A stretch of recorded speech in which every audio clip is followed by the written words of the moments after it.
राधे राधे भक्तों, पुत्रदा एकादशी की आप सभी भक्तों को हार्दिक शुभकामनाएं। आज की इस वीडियो में हम पुत्रदा एकादशी की व्रत कथा को सुनेंगे। इस एकादशी के महत्व के बारे में स्वयं श्री कृष्ण ने अर्जुन को बताया था।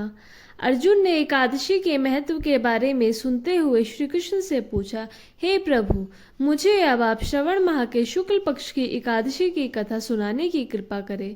इसके बाद श्री कृष्ण ने कहा, हे धनुधर, श्रवण माह के शुक्ल पक्ष की एकादशी की कथा को सुनने मात्र से अनंत यज्ञ के बराबर फलों की प्राप्ति होती है। द्वापर युग में आरंभ में ही महिष्मती नाम की एक नगरी थी। इस नगरी में महीजीत नाम का एक राजा राज्य किया करता था, जो बड़ा ही शांति एवं धर्मप्रिय था, लेकिन उसको कोई संतान नहीं थी, जिसके कारण वह काफी परेशान रहता था। अपनी वृद्ध अवस्था अति देख राजा ने प्रजा के प्रतिनिधियों को बुलाया और उनके कहा कि हे प्रजनों, मेरे खजाने में किसी भी प्रकार का अनन्य या पाप के द्वारा एकत्रित किया हुआ धन नहीं है। ना ही मैंने कभी देव देवता और ब्राह्मणों का धन छीना है। किसी दूसरे की धरोहर भी मैंने नहीं ली। मैंने हमेशा प्रजा को अपने पुत्र के समान माना है और उनका पालन पोषण किया है। मैं अपराधियों को पुत्र तथा बांधवों की तरह दंड देता रहा। कभी किसी से घृणा नहीं की, सबको समान माना है। सज्जनों की सदा पूजा करता हूँ। इस प्रकार धर्मयुक्त राज्य करते हुए मेरे पुत्र नहीं है, सो मैं अत्यंत दुख पा रहा हूँ। इसका क्या कारण है?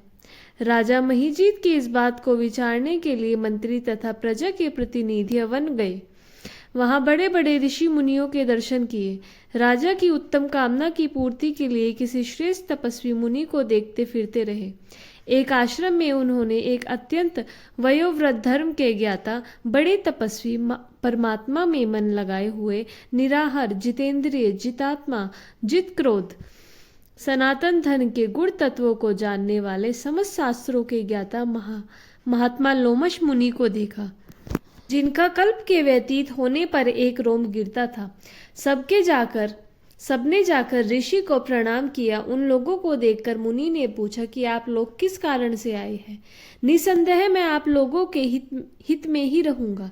मेरा जन्म केवल दूसरों के उपकार के लिए हुआ है, इसमें संदेह मत करो।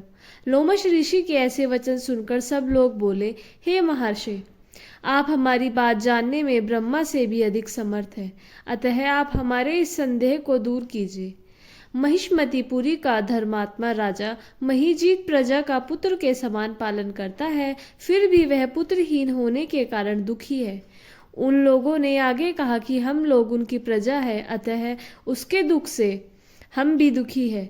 आपके दर्शन में हमें पूर्ण विश्वास है कि हमारा यह संकट अवश्य दूर हो जाएगा, क्योंकि महान पुरुषों के दर्शन मात्र से अनेक कष्ट दूर हो जाते हैं। अब आप कृपा करके राजा के पुत्र होने का उपाय बतलाइए। यह वार्ता सुनकर ऋषि ने थोड़ी देर के लिए नेत्र बंद किए और राजा के पूर्व जन्म का वृत्तांत जानकर कहने लगे कि यह राजा पूर्व जन्म में एक निर्धन वैश्य था। निर्धन होने के कारण इससे कई बुरे कर्म किए। यह एक गांव के दूसरे गांव व्यापार करने जाया करता था। एक समय ज्येष्ठ मास के शुक्ल पक्ष की द्वादशी के दिन मध्य के समय जबकि वह 2 दिन से भूखा प्यासा था, एक जलाशय पर जल पीने गया। उसी स्थान पर एक तत्काल की ब्याई हुई प्यासी गो जल पी रही थी। राजा ने उस प्यासी गाय को जल पीते हुए हटा दिया और स्वयं जल पीने लगा, इसलिए राजा को यह दुख सहना पड़ रहा है। एकादशी के दिन भूखा रहने से वह राजा हुआ और प्यासी गो को जल पीते हुए हटाने से वह पुत्र वियोग को सहना पड़ रहा है। ऐसा सुनकर सब लोग कहने लगे कि हे ऋषि, शास्त्रों में पापों का प्रायश्चित भी लिखा है, अतः जिस प्रकार राजा का यह पाप नष्ट हो जाए, आप ऐसा कोई उपाय बताइए। एकादशी को जिसने पुत्रदा एकादशी भी कहते हैं, तुम सब लोग व्रत करो और रात्रि को जागरण करो, तो इससे राजा का यह पूर्व जन्म का पाप अवश्य नष्ट हो जाएगा। साथ ही राजा को पुत्र की अवश्य ही प्राप्ति होगी।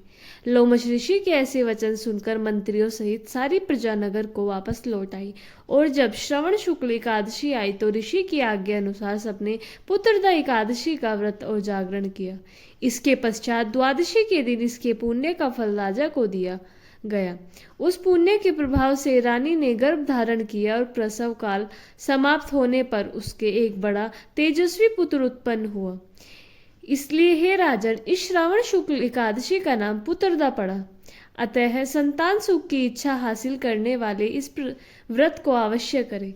इसके महत्व को सुनने से मनुष्य सब पापों से मुक्त हो जाता है और इस लोक में संतान सुख भोगकर परलोक में स्वर्ग को प्राप्त होता है।